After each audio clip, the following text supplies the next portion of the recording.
Bom dia, meus queridos irmãos, prezados amigos. Mais uma vez estamos aqui para louvarmos, engrandecermos ao nosso Deus.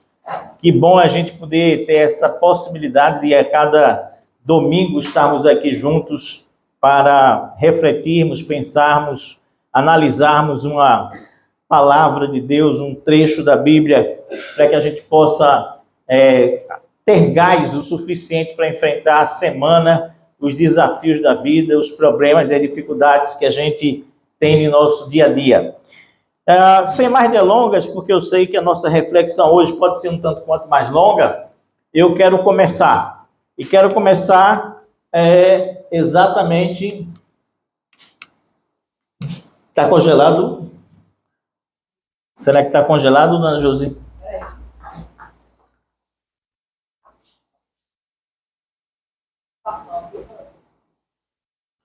Pronto. Deixa eu ver se eu consigo passar. Não? Está desligado, talvez. Ah, tá. Tem um grande defeito, né? Só funciona ligado. Só funciona ligado. Esse é do antigo, né? Muito bem. E bom que quem faz ao vivo fica assim gravado e vai assim mesmo, desse jeito. É maravilhoso. Não, vamos embora assim mesmo. Muito bem. Não sei quantos de vocês conhecem essa senhora que está aparecendo aqui em nossos slides, ou no meu slide aqui atrás de mim. Não sei quantos já leram algum livro dela. Ela se chama Agatha Christie, não é? E eu sou fã, sou um fanzaço dela, com certeza. E nosso neto, apesar de ter 4 anos de idade, também é fã dela, porque ele fica empilhando os livros dela que eu tenho lá em casa, etc. Não são poucos livros, na minha biblioteca eu tenho 79 livros de Agatha Christie. 79 livros dos 93 que ela escreveu. Estão todos me aguardando, viu, Gerson? Todos me aguardando para quando eu me aposentar, eu ler todos eles. O problema está em eu poder me aposentar. Aí é que está a grande dificuldade dessa situação. Mas essa simpática senhora, quase que por um acaso, não por um acaso, mas por um desafio, na verdade, da sua irmã, ela tornou-se talvez a maior escritora de romances policiais que o mundo já viu. Aliás, inclusive ela é chamada a Dama do Crime, sem nunca ter cometido um assassinato, tá? Não é a Vera, né? Mas todos eles nos livros que ela escreveu. O desafio da irmã dela, essa moça que está aqui atrás de mim, chamada de Mad, a sua irmã, foi que um dia a irmã olhou para ela era inclusive enfermeira na Segunda Guerra Mundial. A irmã olhou para ela, conversando, batendo um papo, disse assim: olha, não é possível alguém escrever um romance policial que o leitor só descubra quem é o assassino na última página. Aí a Agatha Christie disse: aceito o desafio. E começou a escrever. Isso era, aliás, na Primeira Guerra Mundial. Isso era 1917. E ela escreveu este livro aqui, chamado de O Misterioso Caso Styles. Esse foi o primeiro livro que ela escreveu. E eu duvido que alguém aqui descubra quem é o assassino, a não ser na última página do livro, quando finalmente ela resolve revelar exatamente isso, desse mesmo jeito que eu estou colocando aqui para os irmãos. Ou seja, esse livro foi rejeitado por muita gente e só foi publicado, na verdade, em 1920. E daí em diante tornou-se uma febre extraordinária os livros dela. Com isso, nascia também esse personagem aqui, chamado de Hercule Poirot. Hercule Poirot, não é?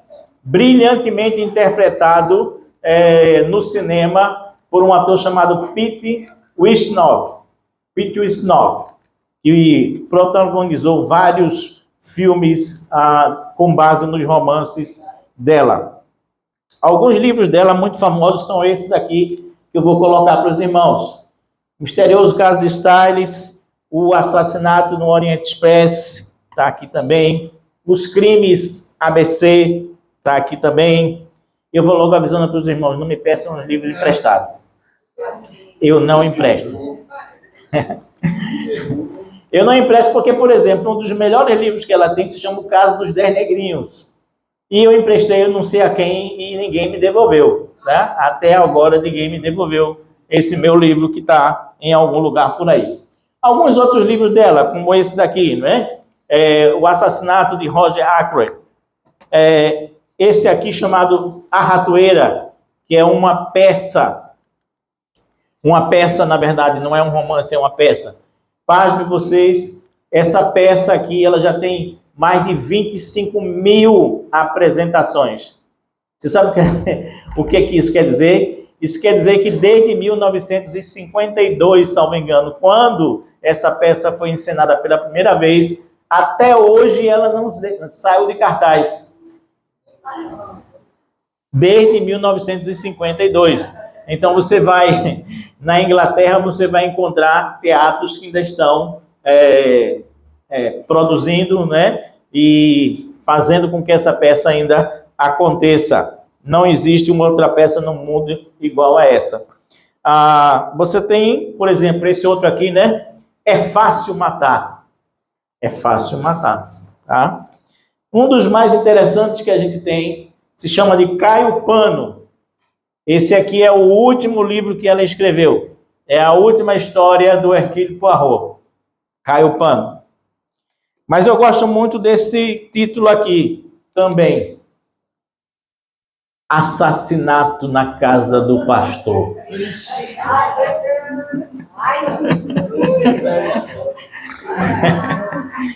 Não é a minha, tá? Não é a minha. Assassinato é do pastor Moisés também, tá? Assassinato na casa do pastor. Eu achei muito interessante esse título aqui, né? E também ela tem, que eu também tenho aqui, uma autobiografia que ela escreveu, né? É bem grossinho a autobiografia dela, onde você tem toda a história dela. Enfim, ela é autora de uma frase que eu acho muito interessante, que é essa daqui. A frase diz assim: a vida é como um mistério. Às vezes nós precisamos de uma boa dose de investigação para entendê-la. Gostou? A vida é como um mistério. Mistério. Às vezes nós precisamos de uma boa dose de investigação para entender esta vida. É exatamente aqui que nós iremos fazer essa boa dose de investigação. Por quê? A vida atual. Por quê? Porque o tema que nós vamos trabalhar hoje com os irmãos se chama... Como é que é o tema? Que todo mundo ontem comentou, falou alguma coisa, deu algum pitaco. Foi um tema que foi muito sugestivo, né? O tema de hoje é as intrigantes lições de um crime. Vamos entrar no universo da Agatha Christie hoje de mistério e de crime também. Para isso nós vamos utilizar o texto de Gênesis no capítulo de número 4, a partir do versículo 1. Gênesis, capítulo 4, a partir do verso 1. E é claro e evidentemente que nós vamos falar do crime, primeiro crime da história da humanidade. Quis o relato bíblico que a primeira história a ser contada fora do paraíso, né, após a expulsão de Adão e Eva do paraíso, fosse exatamente a história de um crime. De um crime. Lamentavelmente, mas a Bíblia ela não tem, vamos dizer assim, reservas, né? A Bíblia ela não esconde defeitos, nem pecados, nem problemas e dificuldades de nenhum dos seus personagens. Todos eles, né? Paulo, Davi, enfim, todos eles. E aqui a gente vai encontrar a história de Abel e de Caim, que diz assim: e conheceu Adão a Eva, sua mulher, e ela concebeu e deu à luz a Caim, e disse: alcancei do Senhor um homem, e deu à luz e deu à luz mais a seu irmão Abel. E Abel foi pastor de ovelhas, e Caim foi lavrador da terra. E aconteceu ao cabo de dias que Caim trouxe do fruto da terra uma oferta ao Senhor. Abel também trouxe dos primogênitos das suas ovelhas e da sua gordura uma oferta ao Senhor. E atentou o Senhor para Abel e para a sua oferta, mas para Caim e para a sua oferta ele não atentou. E irou-se Caim fortemente, e descaiu-lhe o semblante. E o Senhor disse a Caim: por que te irastes? E por que descaiu o teu semblante? Se bem fizeres, não é certo que serás aceito? E se não fizeres bem, o pecado jaz à porta, e sobre ti será o seu desejo, mas sobre ele tu deves dominar. E falou com Caim, o seu irmão, e falou Caim ao seu irmão Abel, e sucedeu que, estando eles no campo, se levantou Caim contra o seu irmão Abel e o matou. E disse o Senhor a Caim: onde está Abel, teu irmão? E ele disse: não sei. Sou eu o guardador do meu irmão, por acaso? Sou eu o guardador do meu irmão, por acaso? E disse Deus: que fizestes? A voz do sangue do teu irmão clama a mim desde a terra. E agora, maldito és tu desde a terra, que abriu a sua boca para receber da tua mão o sangue do teu irmão. Quando lavrares a terra, não te dará mais a sua força. Fugitivo e vagabundo serás na terra. Então disse Caim ao Senhor: é maior a minha maldade que a que possa ser perdoada? Eis que hoje me lanças da face da terra, e da tua face eu me esconderei. E serei fugitivo e vagabundo na terra. E será que todo aquele que me achar, me matará? Então o Senhor disse: portanto, qualquer que matar Caim, 7 vezes será castigado. E pôs o Senhor um sinal em Caim, para que não o ferisse qualquer pessoa que o achasse. Que Deus nos abençoe na compreensão desse texto e dessa história que é tão profunda e tão complicada ao mesmo tempo. Ore comigo. Muito obrigado, Paizinho Santo e Deus bendito, pela tua graça, pelo teu amor, pelo teu divino Espírito Santo em nosso dia a dia. Muito obrigado porque a tua palavra, mesmo escrita há milhares e milhares de anos atrás, ela permanece viva, ela permanece dinâmica, ela permanece contundente, nos tocando profundamente, falando dos dramas humanos, da profundidade da natureza humana, daquilo que nós precisamos saber e aprender contigo, Senhor. Entendemos que tudo que foi escrito para nossa edificação através da Bíblia. Que nós possamos, portanto, abrir os nossos corações e não apenas os nossos ouvidos quando nós nos aproximamos da tua palavra. E que essa palavra traga reflexões, entendimento, possa trazer arrependimento, mas também possa trazer paz, tranquilidade para cada um de nós. Muito obrigado. Fala aos nossos corações pessoalmente, porque nós te agradecemos em nome de Jesus e eu te agradeço pela honra de ministrar a tua palavra mais uma vez. Amém e amém. Muito bem. Quais são as lições intrigantes que nós podemos aprender com a história de um crime, de um assassinato? Antes, porém, de nós entrarmos propriamente nas lições que nós queremos dividir juntamente aqui com os irmãos, eu quero dizer por que essa história ela é intrigante, por que ela nos intriga, por que ela é misteriosa, o que ela tem de misteriosa. Primeira coisa que eu quero dizer assim, a resposta para isso é simples, é porque essa história ela suscita, ela traz mais questionamentos do que respostas. Numa primeira leitura superficial que a gente faz, é ou não é? Por exemplo, qual a origem? De onde surgiu esse costume de tempos em tempos as pessoas irem a Deus e oferecerem alguma coisa para Ele, uma oferta para Ele. A gente não tem essa explicação aqui na história. Lembre-se que nós estamos trabalhando nos primórdios dos primórdios dos primórdios da história da humanidade. Segundo, Deus deu alguma orientação para isso? Deus falou alguma coisa para isso? Deus, na verdade, deu alguma diretriz de como essas ofertas deveriam ser dadas? A gente não sabe. A história não tem resposta para isso. Terceiro, qual era a dimensão numérica da sociedade daquela época? Quantas pessoas existiam, na verdade? Como viviam? Qual era a sua configuração comunitária? Porque até aqui, na verdade, no relato bíblico, a gente só falou de Adão, de Eva, de Abel e de Caim. Então, a gente fica meio que procurando se entender quantas pessoas existiam nesse momento. Qual é a configuração dessa comunidade da qual nós estamos falando, já que só foram mencionadas até aqui 4 pessoas? Outra questão a ser mencionada, com certeza, é a seguinte: por que Caim, ele diz assim, qualquer pessoa que me achar, ela poderá, na verdade, querer me matar? Quem eram essas pessoas que poderiam querer matar Caim?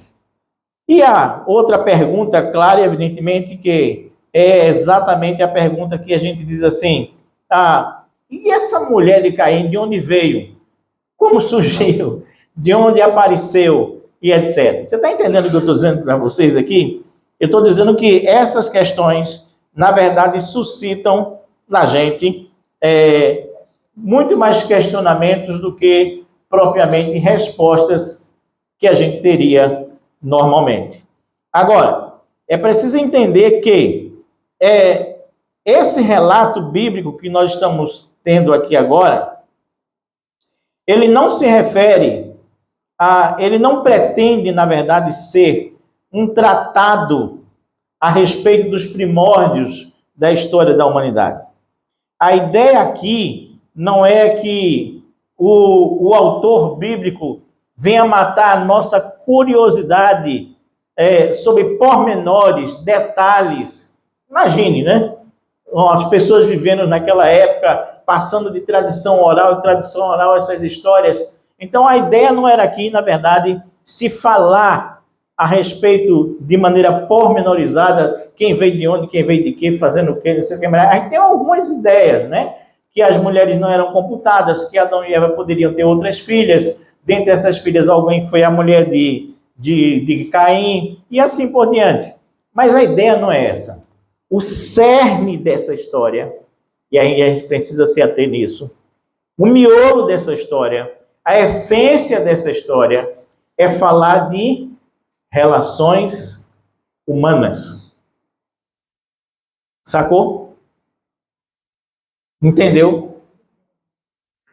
O cerne da história, a essência da história é falar sobre a relação homem a homem, pessoa a pessoa. E como essas relações elas devem se dar, elas devem acontecer. E é falar em segundo lugar, mas não que seja de menos importância, mas em segundo lugar, de como Deus se relaciona com o homem. Entendeu?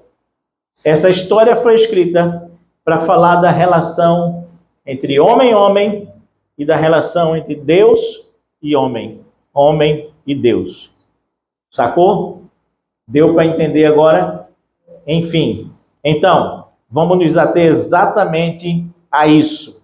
E aí sim, agora a gente pode chegar à primeira das lições intrigantes da história de um crime. Qual é a primeira lição que a gente pode ter aqui com base nesse texto? É essa aqui. O sucesso do outro não tem nada a ver com o meu fracasso.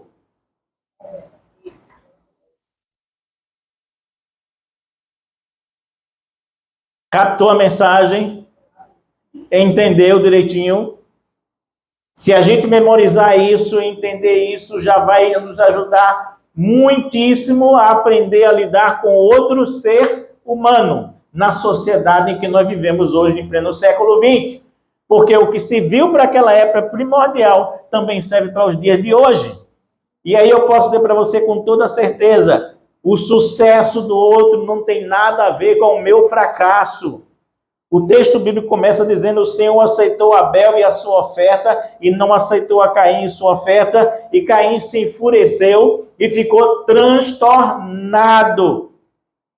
Entenda bem uma coisa, desde o momento que essas crianças nasceram, parecia que os seus destinos já estavam, de certa maneira, traçados, a partir dos nomes que essas crianças receberam. Um recebeu o nome de Caim, e esse era o primogênito. E o próprio texto já dá uma explicação a respeito do que significa esse nome Caim.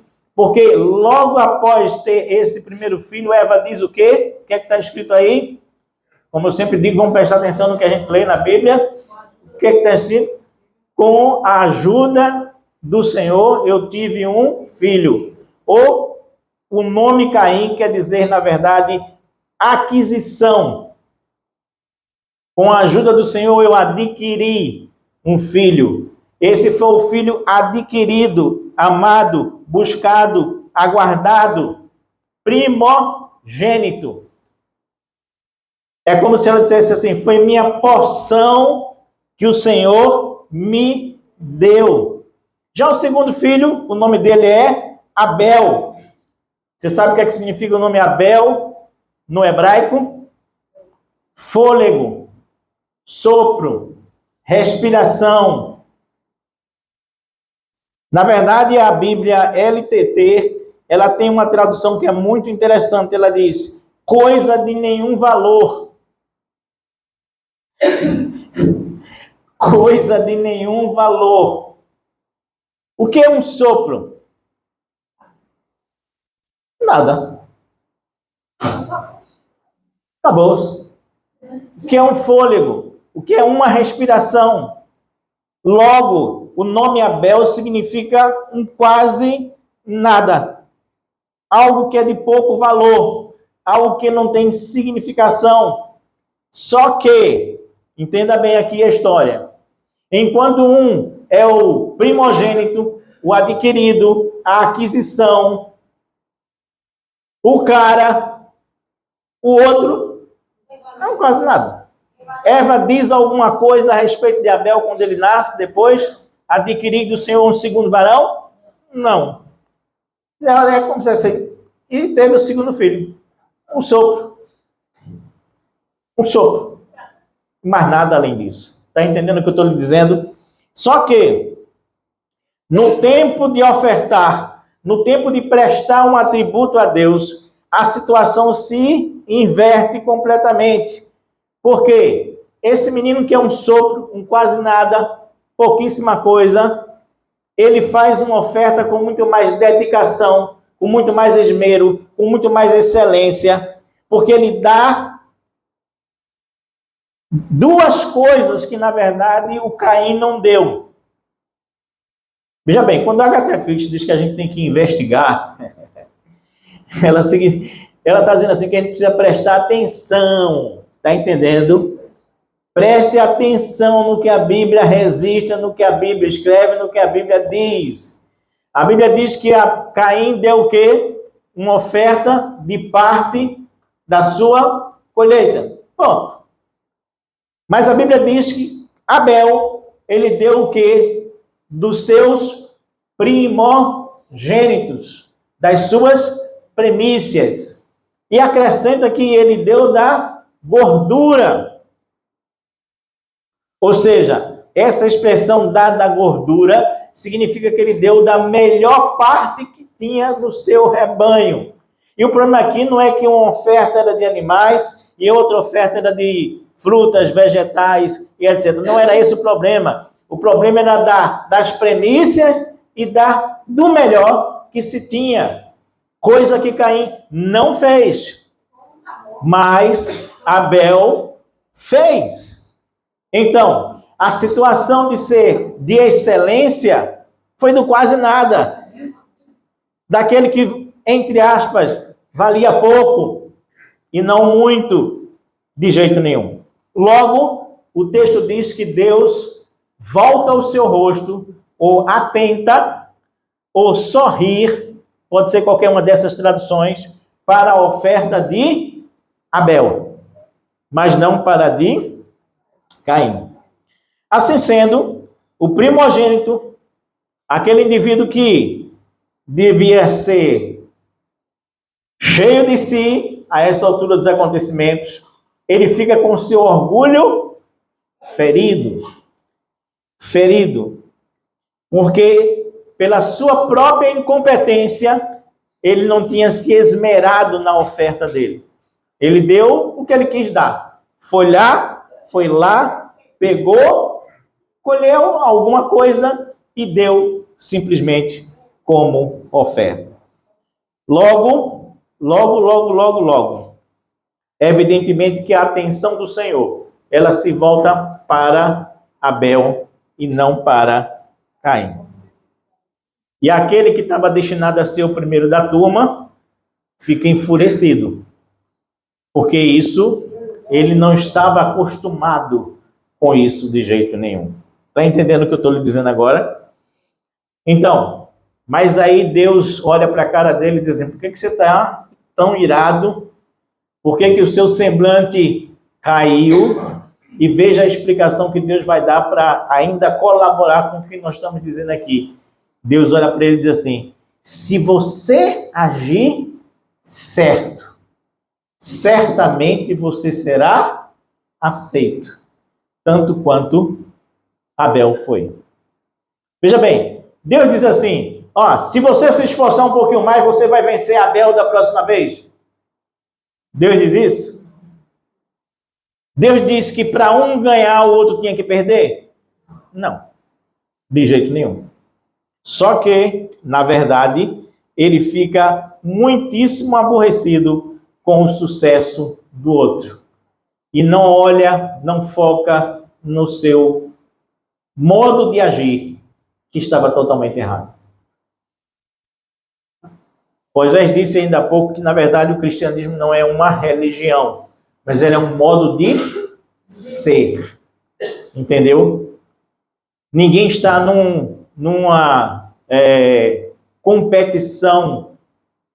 Ninguém está aqui, na verdade, competindo um com o outro para ver quem é o melhor.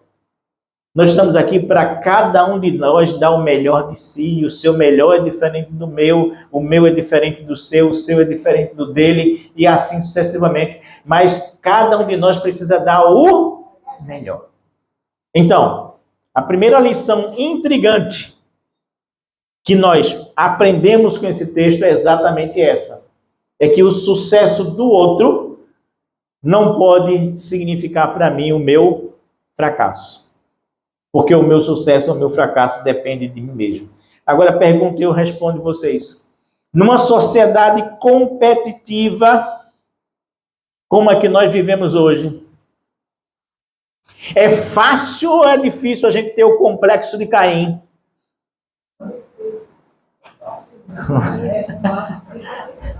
É muito fácil a gente, nesse ritmo de competição que vivemos uns com os outros, entendermos que quando alguém tem sucesso, logo isso significa que eu estou fracassando. Aí eu fico magoado, triste, aborrecido, com inveja daquele que, na verdade, eu vi se dar bem na vida, enquanto eu acho que não estou me dando bem na vida de jeito nenhum. Ou seja, o sucesso do outro termina nos ofendendo. A gente fica ofendido com o sucesso da outra pessoa. Isso desperta em cada um de nós a inveja. Porque ele tem um carro bonito, eu não tenho ainda. Porque ele tem um emprego bom, eu não tenho ainda. Porque ele tem uma namorada bonita, eu não tenho ainda. E a gente vai arrumando o que comparar. A gente vai arrumando o que para nós parece ser sucesso para o outro e fracasso para a gente. Nós tiramos o foco das nossas atitudes e colocamos o foco, na verdade, em eliminar a concorrência. tal qual Caim. Você está entendendo o que Caim fez? Ele tirou o foco de si mesmo. Deus diz, olha, se você fizer o certo, certamente você será aceito. Mas ele tirou o foco dele. E em vez de ele dizer assim, eu fiz o errado, eu vou me preocupar agora em fazer o certo, ele diz, não, eu vou eliminar a concorrência. Que a concorrência é Abel. E se eu eliminar a concorrência, eu não tenho mais ninguém para ser comparado, então eu vou reinar sozinho, eu vou poder dar a Deus qualquer coisa, qualquer lixo, qualquer coisa que ele vai aceitar, que vai ser legal. Está entendendo? Porque não tem mais com quem concorrer. Assim fica muito fácil ser bem sucedido. Entende o que eu estou dizendo? Então, a primeira lição que a gente extrai dessa intrigante história de um crime é que o meu fracasso, ele não está ligado ao sucesso dos outros.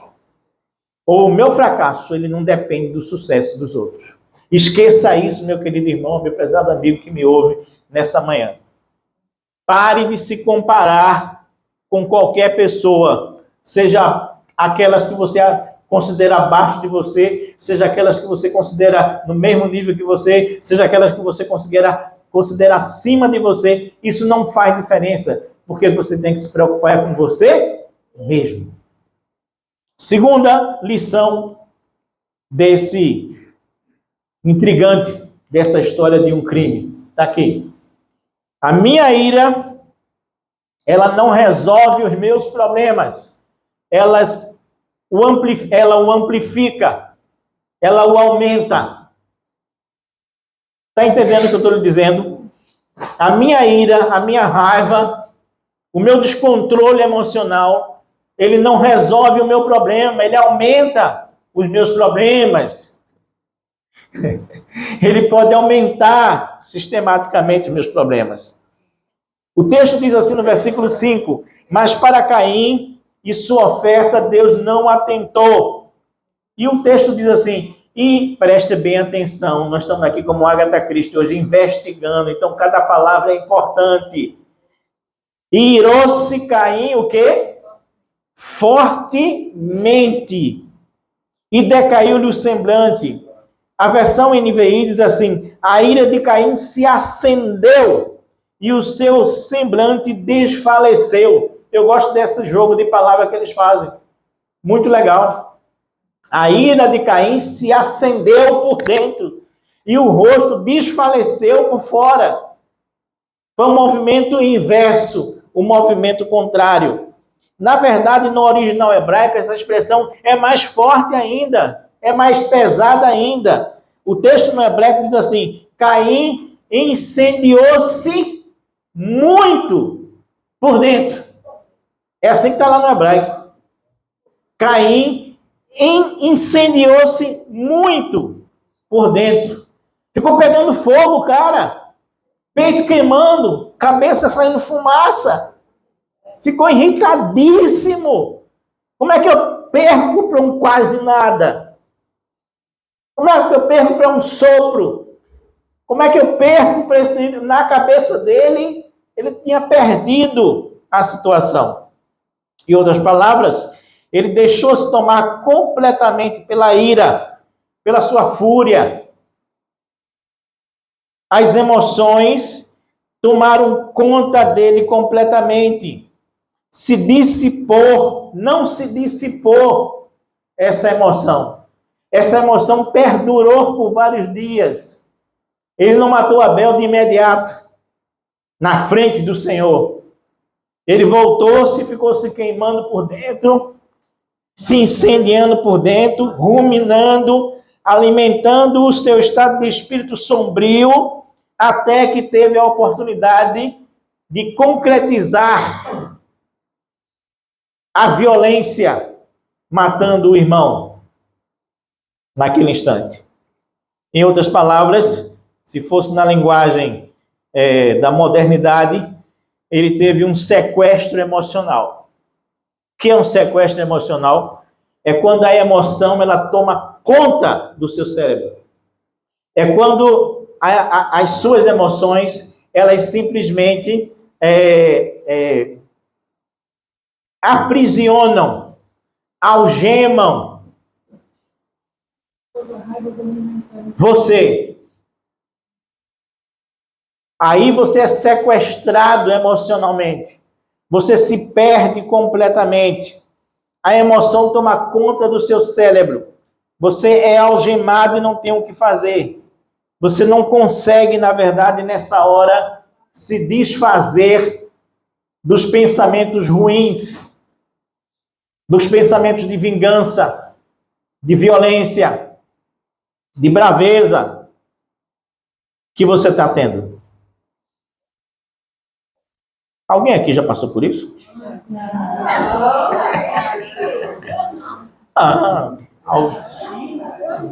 De jeito nenhum, né? Na Orla Sul, não. Na Orla Sul, não. Na Orla Sul é diferente, né?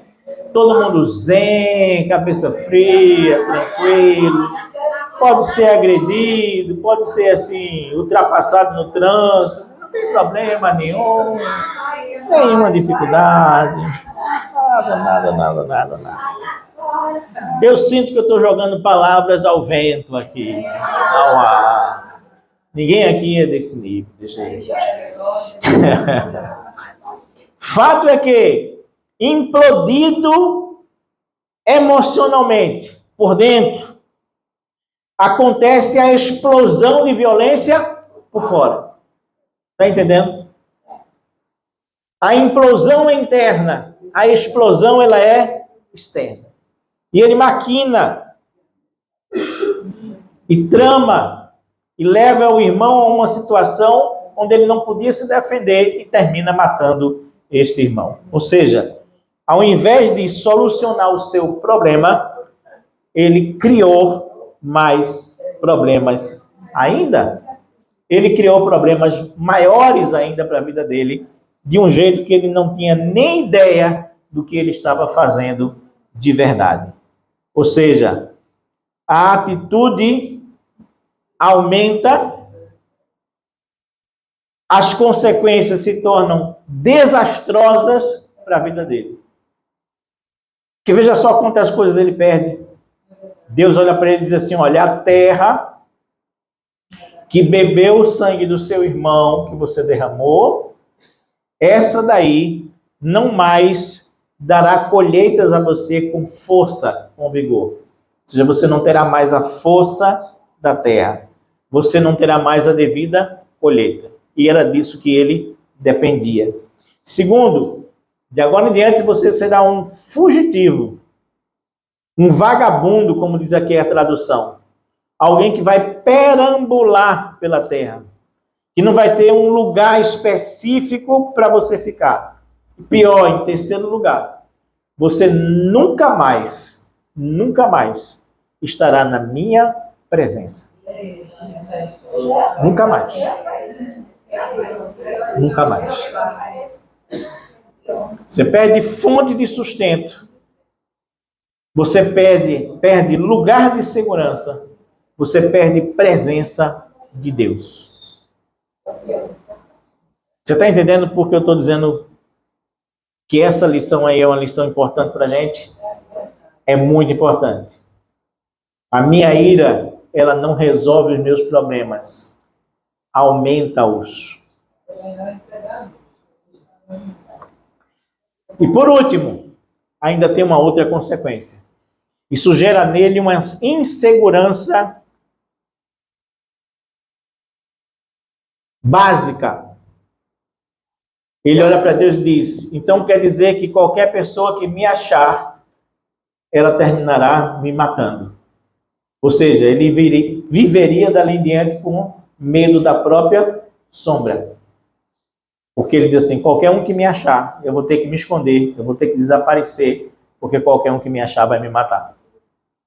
Você entende que a nossa ira, ela não resolve os nossos problemas?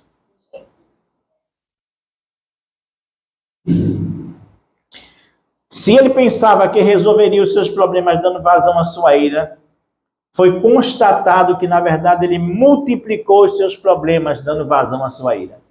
Eu já vi muita gente, não pouca gente, que perdeu o emprego por conta de explosões de raiva, de ira. Já vi gente que foi para o meu consultório, dizia assim, olha, eu perdi a cabeça lá no trabalho, eu fui na mesa da outra pessoa, eu dei uma pancada em cima da mesa, eu disse para ela tudo o que eu queria dizer, que estava engasgado aqui na minha garganta, e foi demitida a pessoa com quem ela fez isso, e foi demitida ela. Eu tinha um problema com uma pessoa, agora eu tenho um problema de arrumar um emprego, que é muito mais complicado ainda e muito mais difícil ainda. Para alertar com relação a isso, Deus usa uma figura de linguagem que é extremamente importante. Ele diz assim, olha, presta bem atenção. E Deus diz isso tudo antes dele matar Abel. Antes dele matar Abel. Deus diz assim, presta atenção no que eu estou te dizendo. Vê bem, essa situação que você está vivenciando, de você se incendiar por dentro, de você cair o semblante por fora, presta atenção. Isso é como se o pecado estivesse deitado na sua porta, querendo que o desejo dele lhe domine. Mas você é que tem que dominar o pecado. Em outras palavras, você é que tem que dominar a sua fúria, a sua raiva, a sua ira, o seu descontrole emocional. Adiantou? Olha, quem disse isso para ele foi Deus. Não foi o pastor Antônio. Está entendendo o que eu estou lhe dizendo? Ele ouviu? Não. Porque quando a gente está com raiva, a gente não ouve ninguém. Ou eu poderia dizer assim, a gente não ouve duas pessoas, nem Deus e nem o mundo. A gente não ouve ninguém.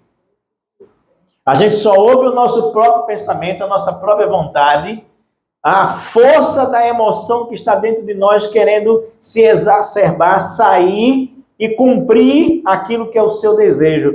É como se o pecado tivesse assim a espreita na sua porta. Vai, sai, abre a porta para mim. Vai, sai, abre a porta para mim. Aí você abre a porta, ele pá, lhe pega.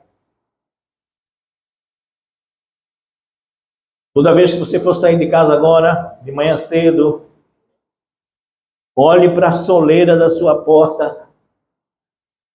Olhe para o tapete que está na frente da sua porta. E diga assim, opa, passe de lado. Você não vai me pegar hoje. Eu vou para o trabalho, lá tem aquela desgraçada que eu estou com vontade de apertar a goela dela e o pescoço dela até dizer basta. Mas eu digo assim, mas você não vai me pegar hoje, viu? Deus me ajude. Amém.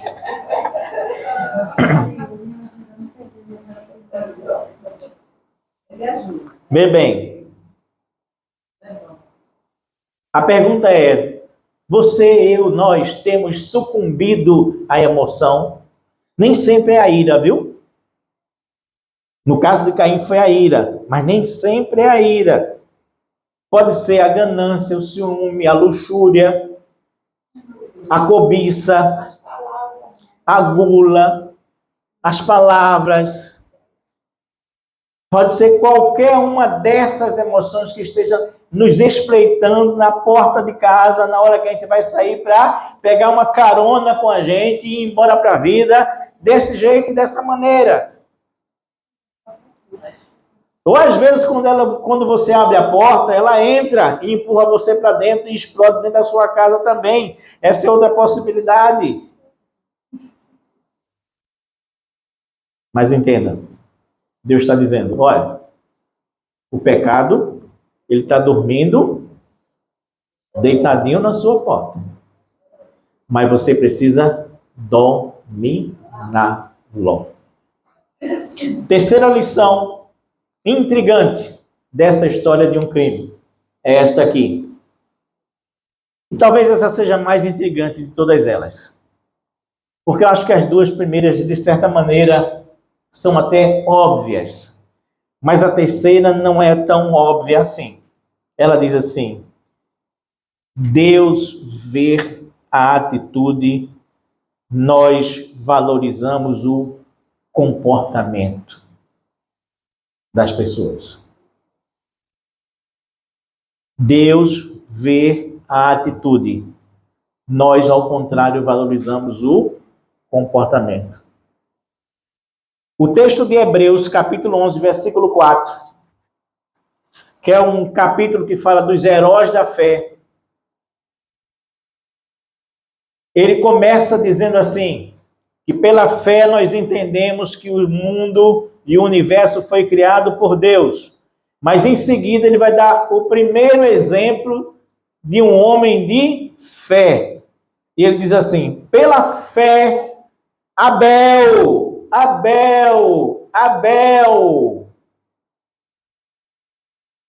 Nós conhecemos Abraão como pai da fé.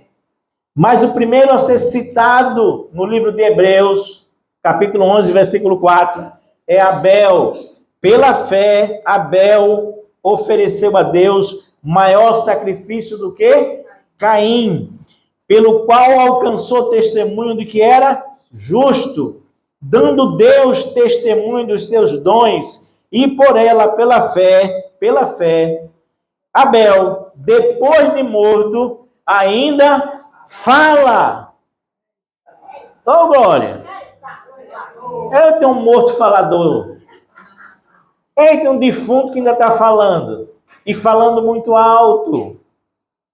Olha só, quem faz uma leitura superficial do texto de Gênesis capítulo 4, versículo de 1 a 15, como eu li aqui, em princípio não vai notar nenhuma diferença entre esses irmãos.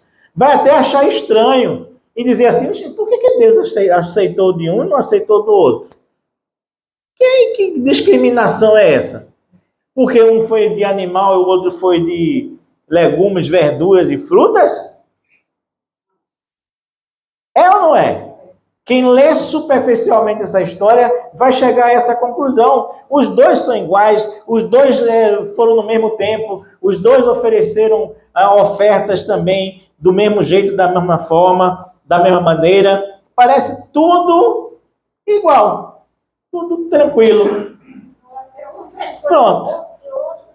Mas graças a Deus, existe Hebreus 11, 4. Para dizer assim: olha, sabe o que foi que aconteceu? O que aconteceu foi que Abel, ele ofereceu algo expressando a sua genuína fé. Fé é o que, minha gente? Fé é atitude. Fé não é comportamento. O comportamento pode ser com base na fé, mas a fé, ela é interna, não é visível para seu ninguém. A fé, só quem pode ver? Deus. Porque só Deus sabe o que está dentro do seu coração. Em princípio, portanto, os indivíduos que olharem para a aparência do texto não vão ver diferença nenhuma. Mas o grande problema está exatamente nisso. É que nós olhamos para o comportamento. Qual comportamento? Um foi lá, colheu, juntou, ofertou. Qual foi o outro? Qual foi o outro comportamento? O outro foi lá, escolheu um animal, veio para cá, ofertou. Comportamentos iguais. Atitudes diferentes. E quem vê a atitude é exatamente Deus. Nós, humanos, julgamos os outros com base no seu comportamento, na sua conduta manifesta. Porque a gente está vendo, aí a gente julga, mas a gente nunca sabe no frigir dos ovos o que está dentro do indivíduo. O que levou a ele a fazer o que ele fez. Qual a atitude que moveu aquela pessoa? Só que para Deus o que importa é a atitude. Nesse caso aqui, especificamente, a fé. não o comportamento. O interessante é que Abel ele se torna o primeiro dos personagens bíblicos a ter a sua fé exaltada nesse instante aqui. Isso é muito interessante. Agora, sabe o que é muito interessante também? Você encontra na Bíblia alguma frase de Abel?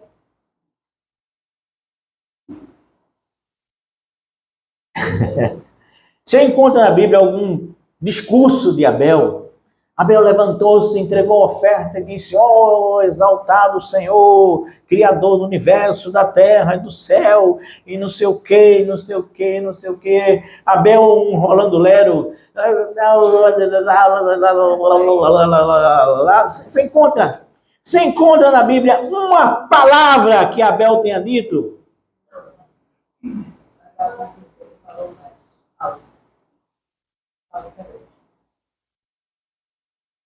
Abel vivo, quem fala é a sua atitude. Atitude que Deus olha para dentro dele e diz: olha, aquele ali está entregando com fé, me adorando, acreditando em mim, me respeitando, sabendo quem eu sou. Morto! Morto! Morto! Morto! Abel clama a partir do seu sangue. O que foi que o texto bíblico diz aqui? Lá na frente, depois de Abel já morto, Deus chega para Caim e diz assim: o sangue do teu irmão faz o quê? Clama, grita, fala, mais alto do que qualquer pessoa pode pensar. E ele clama por justiça. Justiça. Vivo, a atitude de Abel fala. Morto, o sangue de Abel clama. E ele se torna esse indivíduo que faz um discurso silencioso, maravilhoso e fantástico, do qual nós estamos falando aqui hoje pela manhã. É pela atitude. É pela atitude. É pela atitude. É pela atitude. Eu quero citar aqui para os irmãos entenderem melhor isso. 3 exemplos. Rapidinho. 3 exemplos. Primeiro, a escolha de Davi. No momento que se vai escolher Davi para ser o novo rei de Israel, Deus não diz a Samuel quem é que ele vai escolher. Ele diz assim: vá na casa de Jessé, veja lá os filhos dele, porque você vai ungir o novo rei de Israel. É ou não é? Aí Samuel entra na casa de Jessé, aí vê Eliabe. Eliabe é guarda-roupa. Eliabe é fortão. Eliabe é bonitão. Eliabe tem cara de guerreiro. Eliabe tem força. E na cabecinha de Samuel ele diz assim: certamente o cara é esse aí, para comandar o exército e ser o novo rei. Aí Deus diz assim um negócio que faz, como a gente diz na linguagem popular, Samuel cair do cavalo. Porque ele olha para o segundo e diz: não, se não é Eliabe, é Abinadab, que é aquele segundo ali. Aí Deus diz: menino, para. Aí vem 1 Samuel 16, 7, que diz assim: não atentes para a sua aparência, nem para a grandeza da sua estatura, porque eu tenho rejeitado. Porque o Senhor não vê como o homem vê, pois o homem vê o que está diante dos seus olhos, mas Deus vê o coração, a atitude. A atitude. A atitude. A atitude. Um dia, Jesus estava no templo, em Jerusalém. E ele parou para observar o quê? Quem dava o quê? As ofertas. Ofertas lá em Caim e Abel. Ofertas cá no Novo Testamento. Aí Deus, através de Jesus, senta ali no templo, de frente do gasofilásio, né? Do lugar onde se colocava as ofertas. E ele diz aqui: eu vou olhar agora, vou prestar atenção como é que esse povo está dizimando.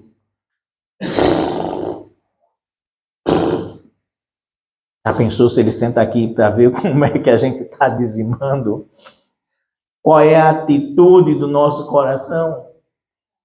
E aí, qual é a história? A história é a seguinte.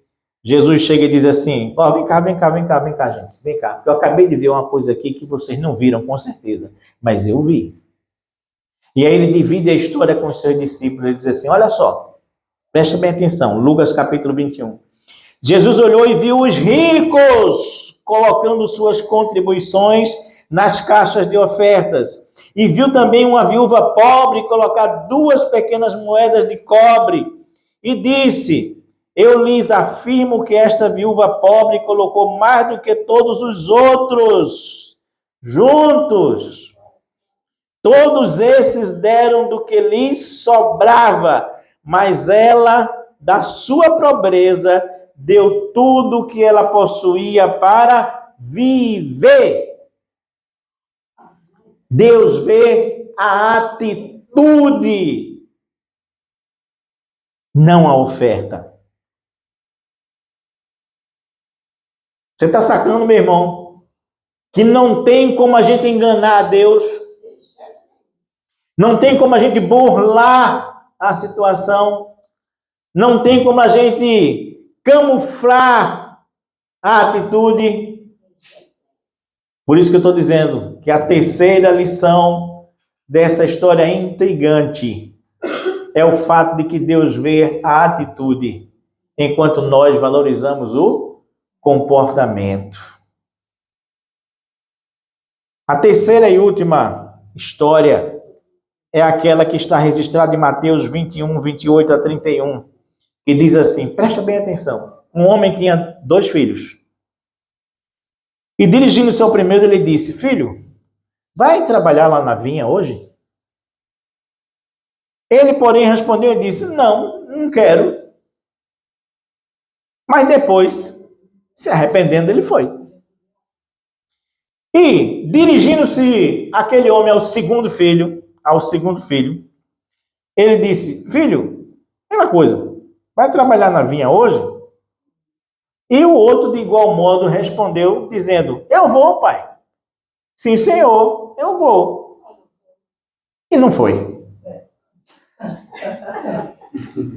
A pergunta que Jesus faz é óbvia. Qual dos 2 fez a vontade do pai? Por quê? O que importa é o quê? A atitude. Não é o discurso, não é a palavra, não é o comportamento, mas é a atitude.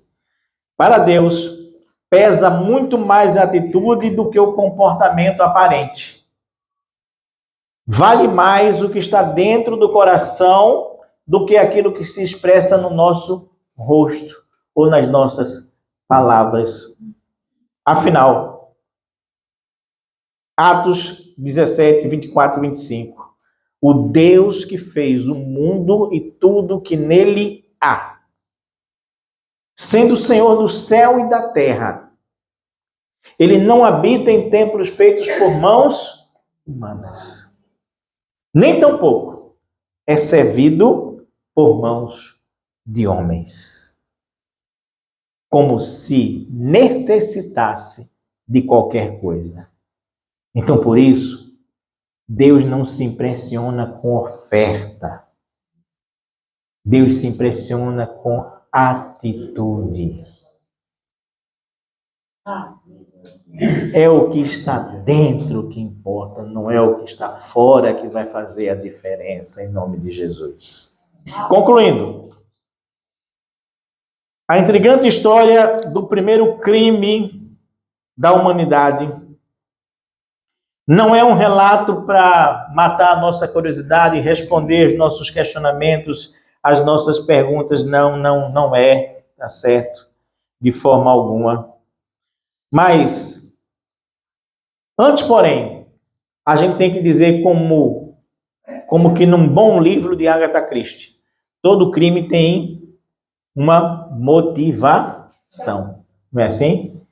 E eu quero descobrir com os irmãos a motivação do crime de Caim. Vá comigo, porque existe uma testemunha Não é uma testemunha ocular, viu, Mari? Mas existe uma testemunha. Alguém que vai dar um testemunho a respeito da motivação desse crime. E a gente vai descobrir, como Agatha Christie, no último ato, a motivação do crime. Porque se a gente descobre qual foi a motivação do crime, fica muito mais fácil a gente descobrir quem é o criminoso. Não é assim? Vamos lá. 1 João capítulo 3, versículos 11 e 12. Nós vamos ler o seguinte. 1 João capítulo 3, versículo 11 e 12.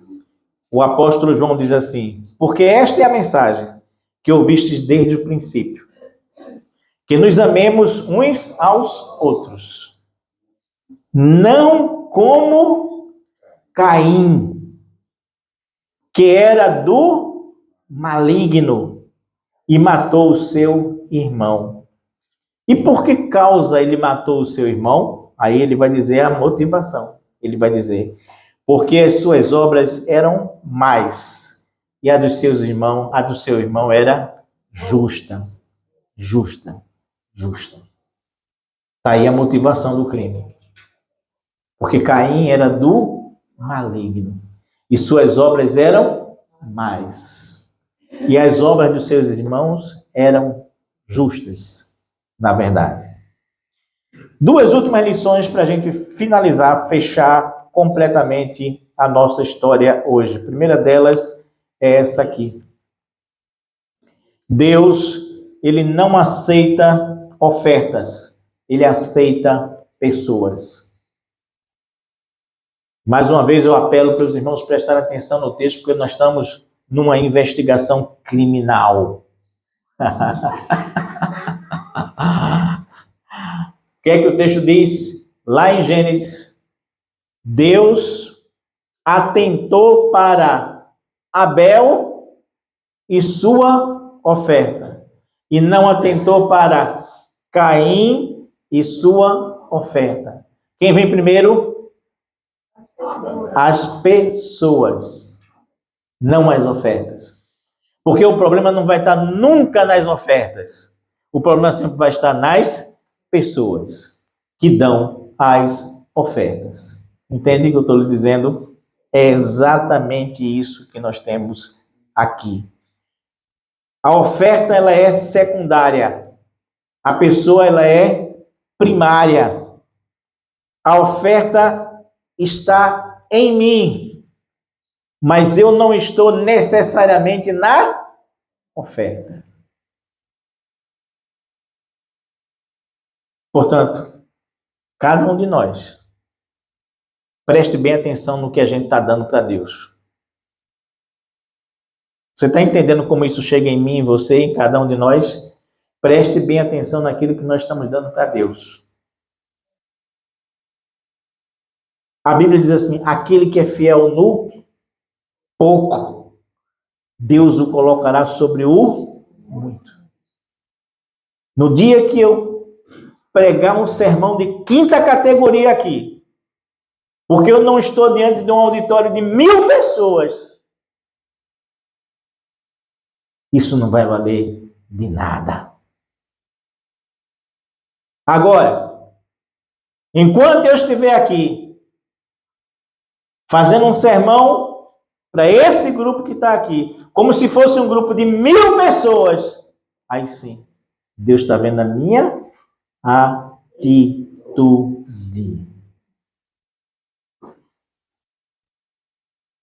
Deus não aceita ofertas, ele aceita pessoas.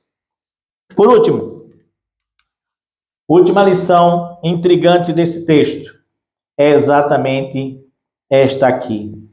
Por mais que nós sejamos culpados, o Senhor sempre nos dará um sinal da sua graça.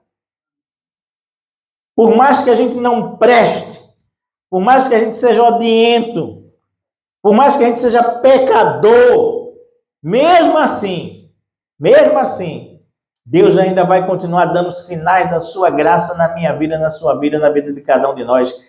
Caim chega e diz assim: então eu estou Essa palavra é melhor do que eu pensei aqui. Como é que eu esteja lascado? Ou desarrumado, como diz a irmã aqui, que é mais polida do que eu, né? Será que o meu pecado não tem jeito? E qualquer um que me achar vai me matar? Aí Deus diz, pare aí. Você é pecador, mas eu vou colocar um sinal em você, para que qualquer pessoa que pegar você e matar você, ele vai sofrer 7 vezes mais do que você já sofreu. Você sabe o que quer dizer isso? Isso é o sinal da graça de Deus preservando a vida de Caim. Com cada um de nós é a mesma coisa.